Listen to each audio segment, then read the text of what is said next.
Hello and welcome to Illumination Podcast with Nick and Kisma. I am Kisma and we are on a part 2 this week. It is How to Be a Good Human, part 2. Hello and welcome to Illumination Podcast with Nick and Kisma, bringing you ancient wisdom for modern day success so that you can have the mindset to get your life and business set. As always, thank you for tuning in. And if you're new to the podcast, take a quick second to hit the subscribe button in iTunes, SoundCloud, or Stitcher. If you want to get the inside info for this and every episode, as well as some free gifts, go to illuminationacademy.net/podcasts. And now let's dive in to get your mindset for your life and business set. Well, good evening, Nicholas. Nicholas. Hello, Kisma. We're recording in the evening. We are recording in the evening. It's been a big, robust day. Yeah, it's been full. It's been interesting. It's been a very interesting week, I think, overall. What's been going on in your world? Well, my world is getting mantra snacks out there. So for those of you listening, just hop on over to the show notes and grab your mantra snacks. It's so funny. So the mantra snacks, they're 9 soul snacks, right? They're bite-sized chunks of teachings, not real candy. And I had my little Facebook ad running in Did somebody get that wrong? Yeah, there's a really cute graphic thanks to our beloved creative director, Danielle Canton. But this woman posted, if it's anything like what it looks like, it's not going to be good for you. It's going to stress you out. I was like, honey, it's just fun. Like the mantra snacks are fun. Like they're wisdom, but they're fun. So go get your snacks. Don't eat sugar. Use stevia. It's all good. You should develop at a certain point some snack, like some actual snacks. Yeah, we might do that. Like a little treat. We might do a calendar. I want to do a planner, a mantra snack planner. Planner? I mean like fudge or gluten-free stevia-induced raw chocolate. I just went right to fudge. So fudge, I think I read that, but I like the way you're thinking better. I think that's definitely a better idea. Because we're advocates of being healthy, but it's like a snack, like we're going through our days. The days are full. People are getting distracted. They're getting stressed. We need to pull back. So you see how it's set up. We've got how to start your day with blueberry bliss. The relationships one is taffy tolerance.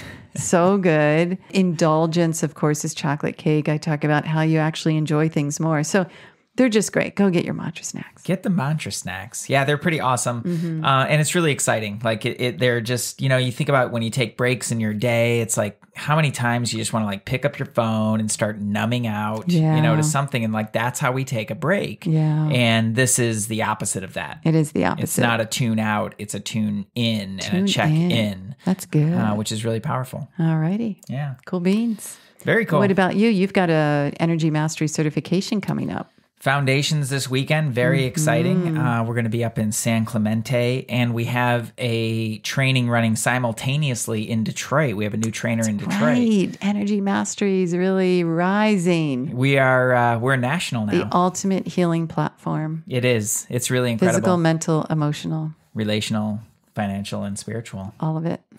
So it's really exciting. I always get just so stoked about these events. Just such amazing humans coming from all over the country to learn this technology. It's really fun for me, and I just have never seen anybody walk away without a real miracle happening. Right. And I just love seeing how that shows up. So good. You're gonna have fun.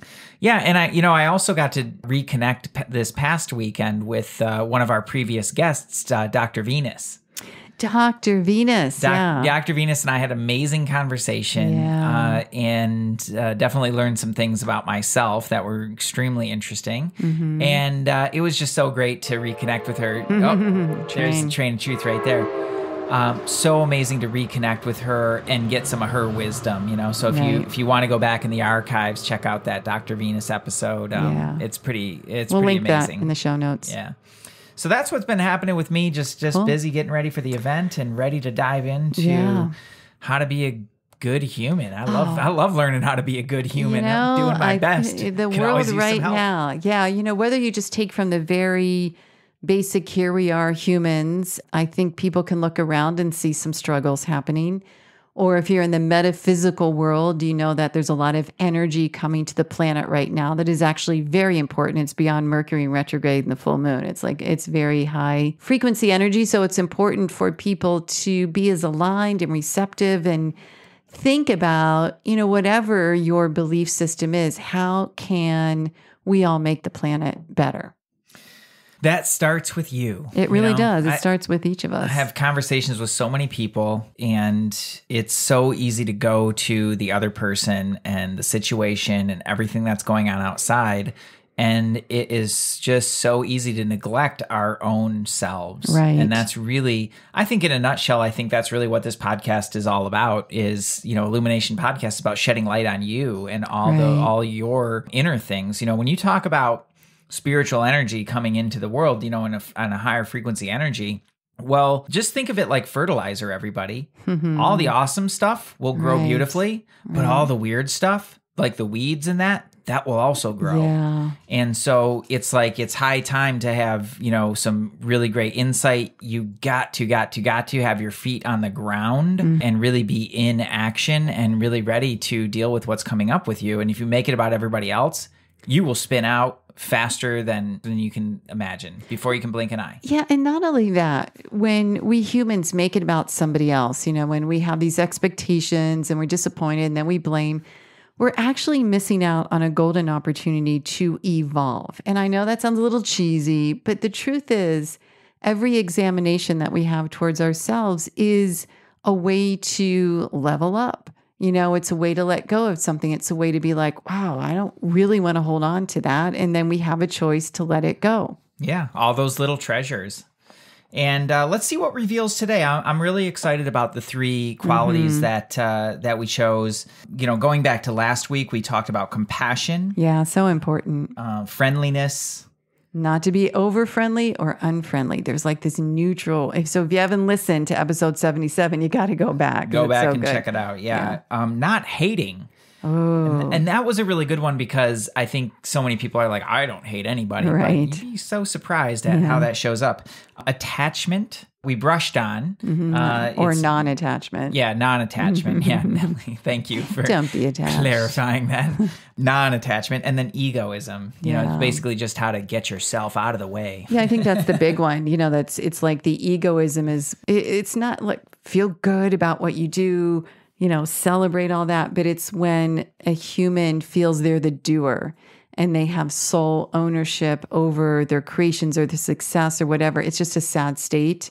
And it doesn't serve anybody. It's polarized. It is polarized, and misses a whole half of the equation. No way to build a company, no way to build a family, no way to build good health and mental, emotional, and physical health. Yeah, so it just creates agitation. Exactly. Yeah, but just more and more agitation. So go back and check out episode 77 if you missed that. After you're done here. Yeah, after you're done here. Totally. Because you do not need to listen to these in order by no, any you stretch. don't. No. And basically, I think we mentioned this, but if we haven't, any one of these, you can spend a lifetime mastering. Yeah. You do not need all. This is really about just looking for that one that really resonates with you and seems really relevant and sticking with it and saying, yeah, I'm going to develop that. Not like, ooh, I'm going to focus on this one today and this one the next day, because that doesn't really give you enough time to see it in the different aspects and facets of your life and try to explore it through some different things.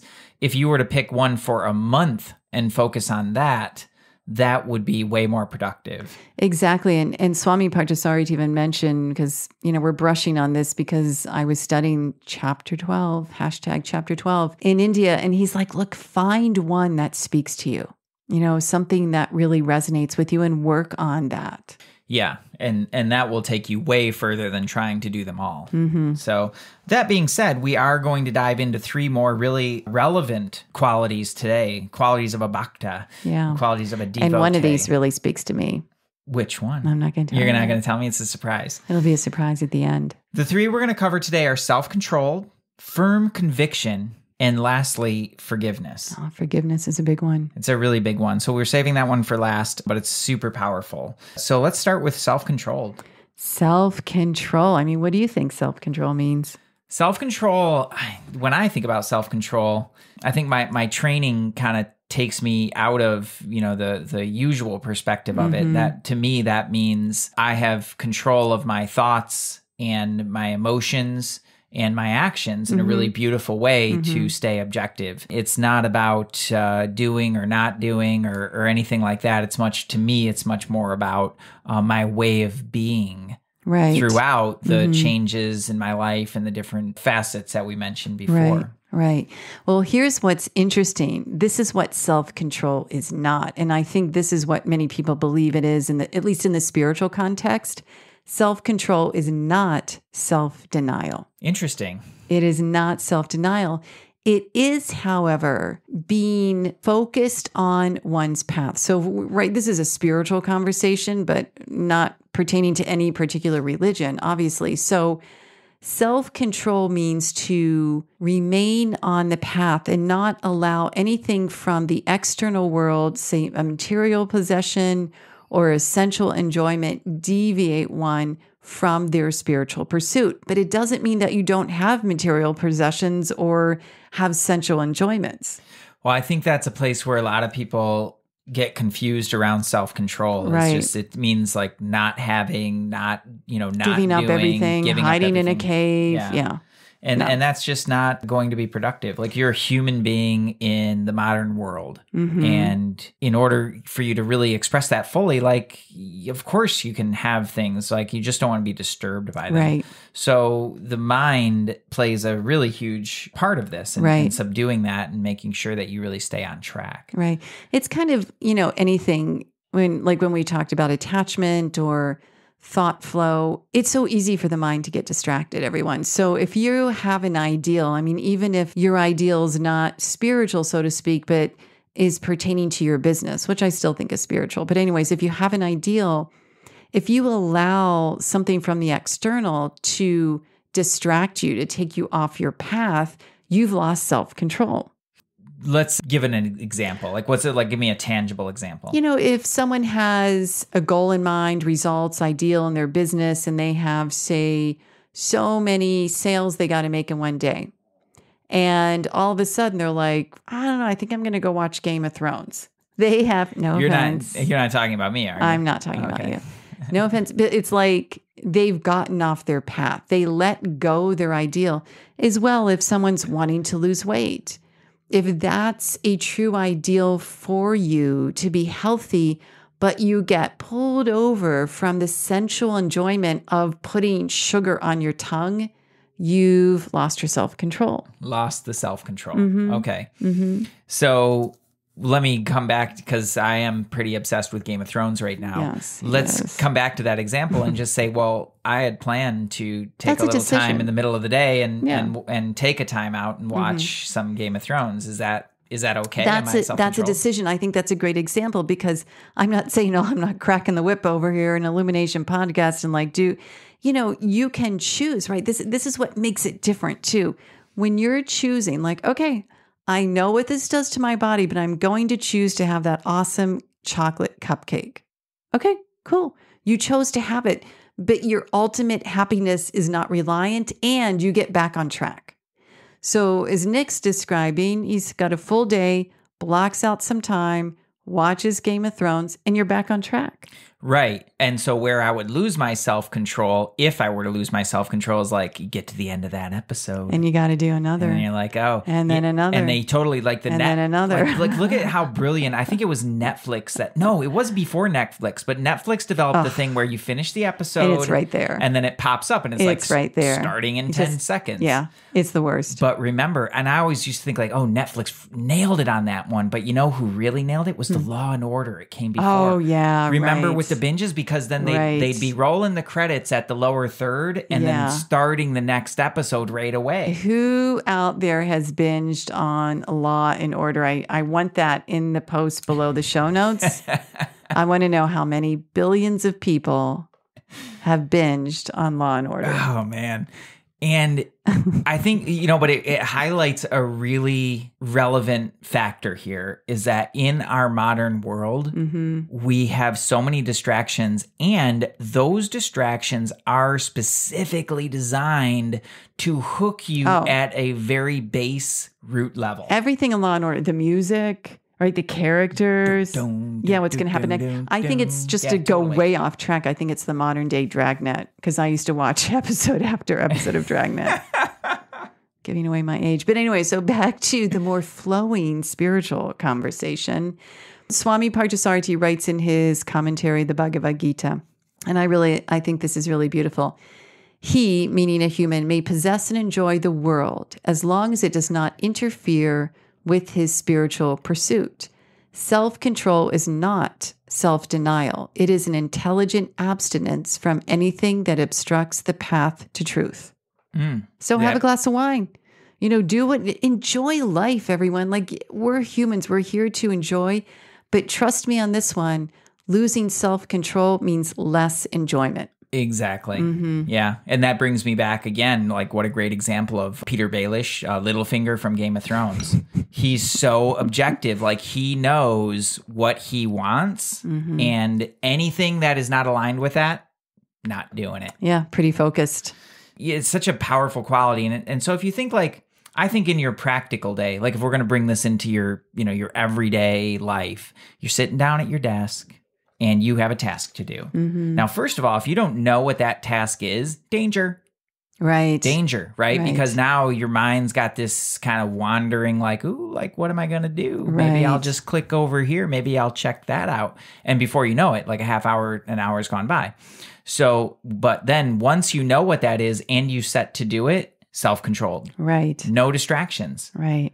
To keep yourself on track and to make sure that you really see that through, because one of the biggest things that I see people sabotage themselves with, and one of the things I found in my own life, is not completing things. Right. So absolutely. Open that loop, leave it open. It's the worst. It's a fast track to overwhelm. Yeah. And it's a really fast track to just creating holes in your life and business where energy leaks out, money leaks out in a business. That's a big money drain, whether people realize it or not, and all sorts of other things. So it's like that self-control to really see something through to completion is so incredibly powerful. So take it one chunk at a time, and you'll be way more successful than waking up in the morning being, I am going to be self-controlled today. Like, that's not going to help you. Right. But if you take it in those little chunks and just apply it, you will get so much more out of it and get way more done in your life and build a super powerful muscle for your own spiritual development. If you're into that kind of thing, you probably are if you're listening to this podcast. Exactly. I love it. Great. Dang, self-controlled. Control, baby, control. I think we lost our little self-control there a little bit when we went. I think we just went off on a tangent. But anyways, let's come back in. Having firm conviction. Firm conviction really goes hand in hand with this, huh? It really does. What does Swamiji have to say about it? Well, this is so applicable if you work somewhere, if you have your own business, if you have a family. A conviction is like an ideal. And we've talked about ideals before being different from goals. An ideal is something higher. It's something that will benefit not just you, not just your family, not just your neighbors and friends, but like the planet. So Swami Parthasarathy talks about a devotee fixes an ideal in life. And an ideal is something you work for beyond your selfish, self-centered interests. So I'm going to pause here because now we can see where if one lets go of that egoism and they set an ideal, they're starting to mesh together these qualities.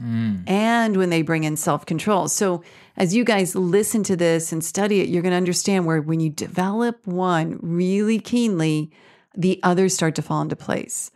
So an ideal is something you work for beyond your selfish, self-centered interests. The higher your ideal, greater the potency and peace in your action. That is a mind blower to me. Greater the potency and peace in your action. So you can have both. Yes. In fact, the more peaceful your mind, the more potent your actions. And it's just exactly what you were talking about before, Nick, is without self-control, the mind is going. You don't finish things. You're depleted. You're exhausted. So the potency of the action allows the peace in the mind, especially when you have a conviction towards your ideal. How would somebody go about developing an ideal? To me, It's asking questions, what's important, and it's starting with something that is not astronomical. I think it's a beautiful thing for a week or 2 weeks or a month or a year. You have an ideal that you want to be a better listener. Or maybe it's a business ideal. You want to somehow serve your community. Or the ideal could be, you want your marriage relationship to be better. You want to be self-realized. I think an ideal behind it, the attitude, then determines how it can support humankind. Is it possible to have more than one ideal? Yeah, for sure. To me, those more than ones might very likely have a convergence at a big ideal.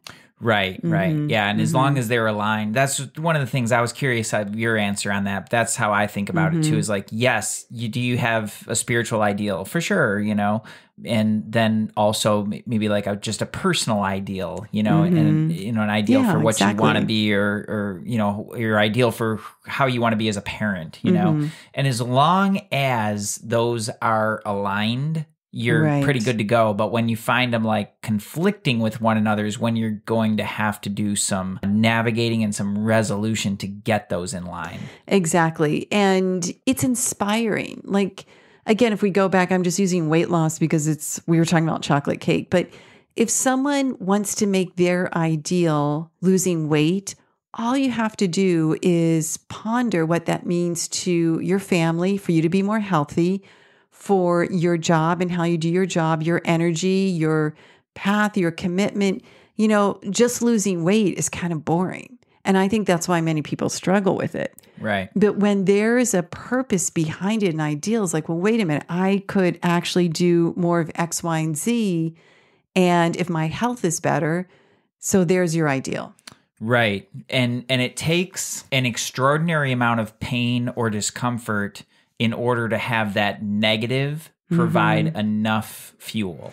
So it's like, I agree. I want to, like, who was it? Somebody today I was talking to I want to, just get these negative people out of my life. I'm like, that's nice, but it's not really going to take you where you want to go. Exactly. This is much more about, okay, that's cool, but what do you actually want to create? What do you actually want to have different? Oh, this is huge, and it's huge right now, at least on our planet, in our country. There's a lot of negativity, which is just horrifying. But I even had a new client come in, and there were certain things that needed to be resolved. But I understood her anger, but what was coming out of her mouth towards those things, I was like, yeah, we need the reverse of that. Yeah. Because when there's a lot of negativity coming out of our mouths, our thoughts, our actions, we're going to create more of it. Right.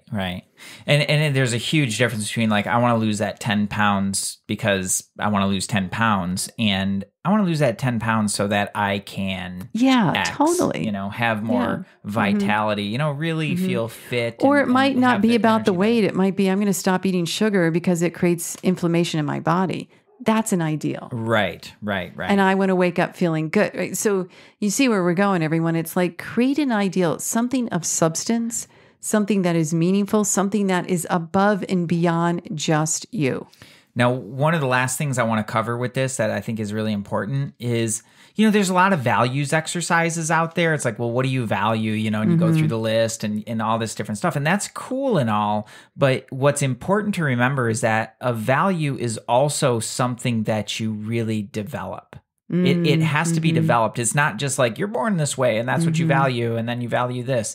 It's like when you choose something, you really have to continue to build the case for it. Yeah. Especially when you get into something less tangible like a spiritual development, that's pretty intangible. Right. And so if you do not build the value for it within your own mind, you're off. Like you'll never see it through. Right. You have to develop that along the way of like, oh, I see, this is helping, some of the side benefits. It's really helping me be more peaceful. It's helping my action be more powerful. It's helping me have better relationships, et cetera, et cetera. Right. That's awesome. Like all of that comes into it, and it helps for you to build the value of that specific ideal. That's good. And that's a practice in and of itself. And finally, a devotee, a spiritual person, a good human is going to follow that path until the ideal is fulfilled.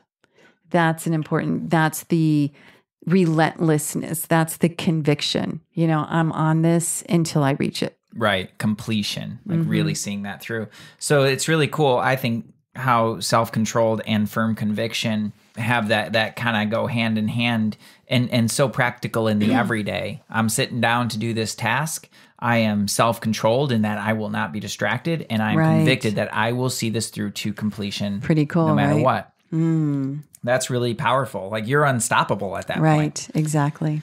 So what about this forgiveness thing? Forgiveness is such a beautiful thing.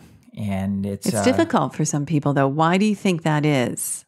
That's a great question. I think it's because they are justified in their emotions and their thoughts and their emotions and how they've been wronged or how the other person was wrong. And that is fueling them in a certain way. And so it is difficult to let go of that. And it plays into, it's a sticky one because it plays into all different kinds of levels of judgment and criticism and resentments. And once that gets ingrained in your human, it can be very difficult to break free from that. Right. But I can tell you that any kind of any resentment, anger that you hold on to is essentially just another shackle that is keeping you less free. Shackles are not feeling so good. Got to break the shackles. I'm going to go way back into my college days. And I was at one of my juries as a trumpet player. Like you have to play jury at the end of the semester, yada, yada, yada. Right. And I had this one professor who kind of pissed at me, and there was something kind of weird that happened and everything. And, the jury was it just got weird. Like they were asking me certain things and things went sideways. And being a young dude, I was probably like 19, 20 years old at the time. I copped an attitude.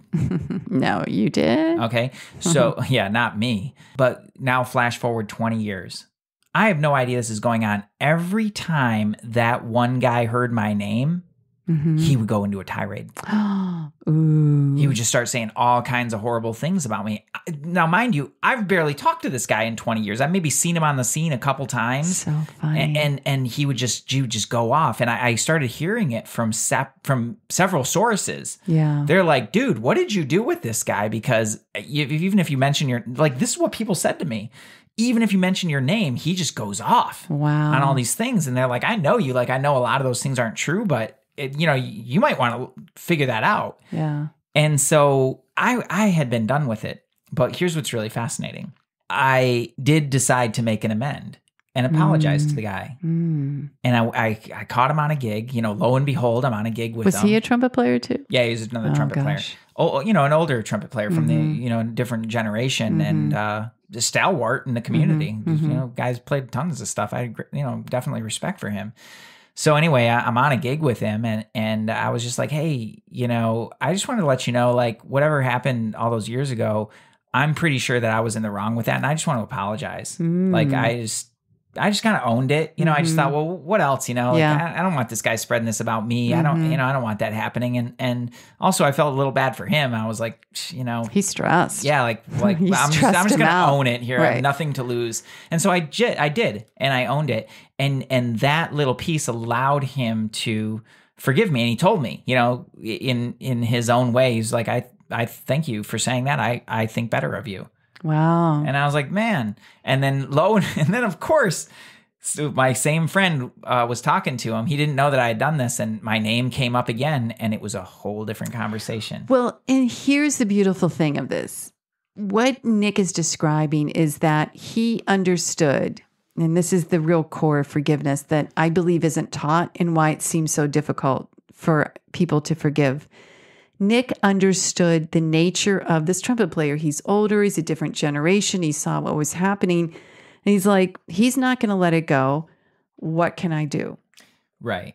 Yeah, that was my thought. Yeah. And so it was like about respect, when you're talking about the values or whatever.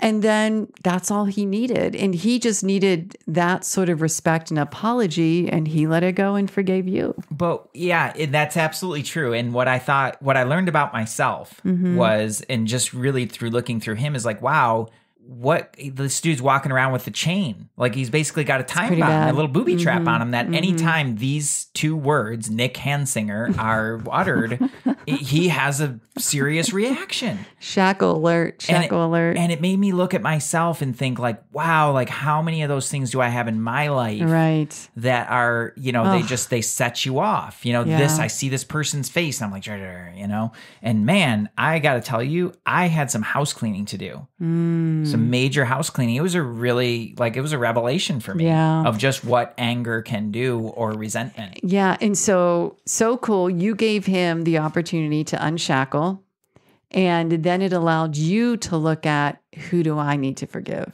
Right. This is beautiful circle. So this is the thing. In these ancient teachings, forgiveness is about knowing the nature and understanding the nature of another. And Mark Twain has this great quote, which is, forgiveness is the fragrance the violet releases as the foot crushes it. Ooh, that's just It's there. It's like, I know that heel's coming down. What the heck? I forgive you. And it allows us to understand what is our stuff and to be like, all right, that other person, that's their nature. You know, they're going to be late or they're going to fly off the handle or whatever. It's really so little to do about us. Right, right. And something in my example might have been a little bit confusing in that it does not actually require apology. You know, forgiveness isn't about, right. You know, it's an attitude. I forgive you for, you know, doing whatever you did and now everything's, you know, it's not about that. It's an internal attitude it's that a shift. Is really about accepting that person for who they're being. Right. And what I've found about just being in relationship, you know, and it's certainly in an intimate relationship and really growing and developing that, it's like, this is going to sound ridiculous. Here we go, guys. Here we go, everybody. Okay. But what I've learned is basically like a huge part of that is basically just forgiving that person for who they are.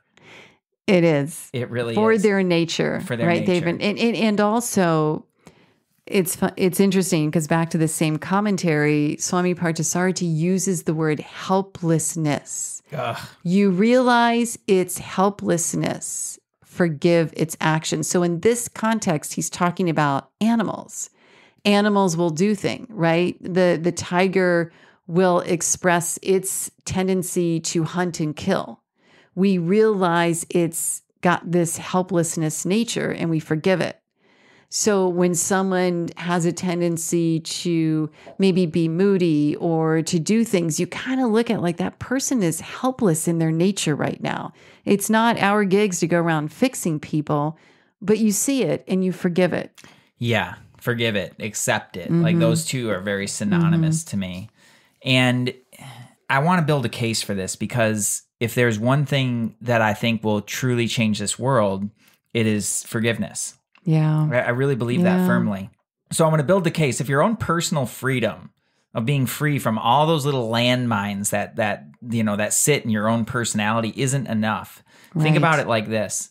Now, what happens when you hold resentment? And let's be very clear that resentment is a choice. Yeah. You are choosing to perpetuate a cycle. Now, when you do that, you actually trap that energy in you on a cellular level, and it will compromise your body's immune system.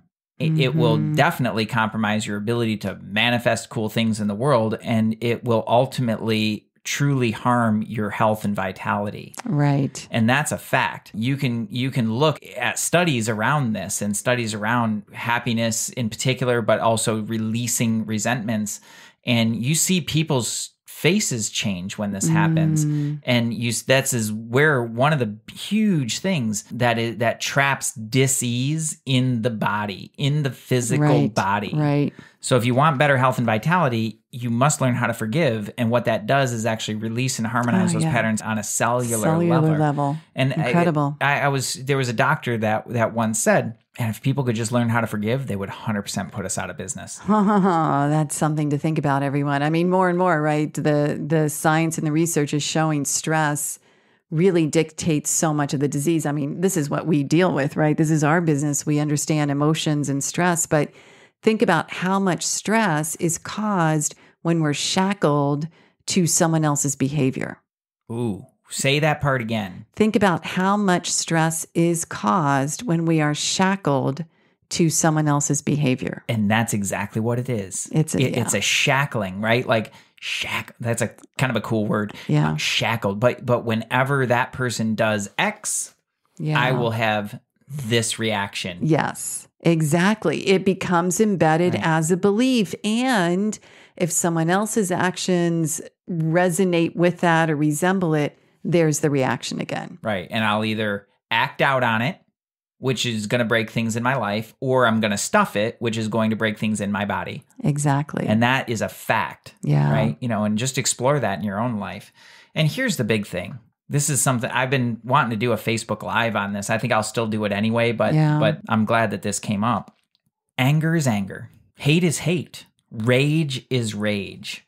I don't care how justified you are in your emotions. Mm-hmm. If you have that going on within you, that is your responsibility. Yeah. And here's where in our country, we see a massive polarization. I'm not going to get off on a big political thing, but I am going to say this. We see this massive polarization where everybody feels justified in their feelings of anger, resentment, and hatred. Right. They feel absolutely justified in that, and they think that they need it in order to affect change. Right. And I'm here to tell you, you're screwing yourself up and you're undermining your own movement. You're not helping, you're actually hurting. You're part of the problem. And you think you're being a part of the solution by being this really passionate, angry activist, but you're not. Yeah. You're impotent with your anger. Ooh. So going down the wow. So there it is. And if you're getting into that, if you're judging people because of who they are, what they believe, and you're carrying that around with you, you're part of the problem. But I think we have to differentiate because people have their opinions and they should. Yeah. Beliefs, opinions, discernment, right? And so what you're talking about is have this discernment, this opinion, your beliefs, your ideals. But when the anger spears are going out to other people that don't agree with you, it's creating your own activism is impotent. Exactly. That is exactly what I'm saying is that your internal disposition about that, your internal reaction is everything. So it doesn't matter how noble your cause is. Makes sense. You can want to save all the starving children in the world, but if you are angry at everybody else about it, your energy's going towards that anger. And you're destroying yourself. Yeah. You are not helping. This is so true. This is so true. So that's just so important, and energetically that is something that must be solved or else you're in for a really, really rough ride and it will catch up. Right. Your body will only sustain so much of that because your body's trying to fix what's going on there and it's just going to create more and more problems and get twisted up. So before we go, a little tip on how to let go of the anger. Well, or the rage or the lack of forgiveness. I know that you have a forgiveness meditation. I do. So those sorts of things are really, really powerful. You have a whole meditation training. We'll put that link in there too. It's very affordable and it just pretty much cleanses and aligns and activates everything. Thank you for saying that. Yeah. I mean, so that's, do some kind of regular forgiveness practice, both for the people who are annoying you and for yourself, right. For all the things that we judge ourselves on. And oftentimes, we're our own worst critics. Right. And that's just as bad, if not worse. So that's number one. Number two is to really look at, I think a lot of times it's easy to slip into self-delusion of, I'm not judging these people, or I'm not angry. I love them, but your words and your actions are totally not lining up. Yeah. Well, then you've got something to look at there, my friend. And there's a train of truth for you too. And so you want to do that. Right. And just do it in a very objective way. Where, maybe you journal it out of okay, here's this person's name.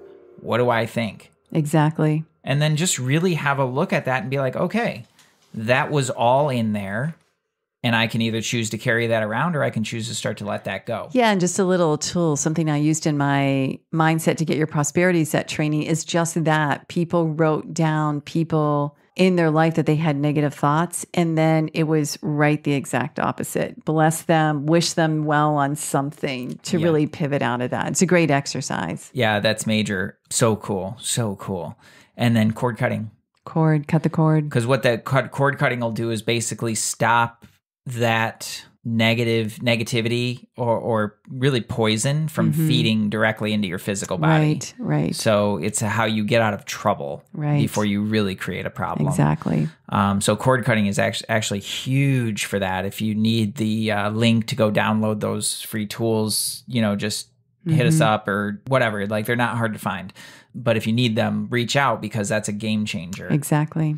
So forgiveness, like I'm right. Like, I truly believe that forgiveness will change the world. Yeah. So that's your most favorite.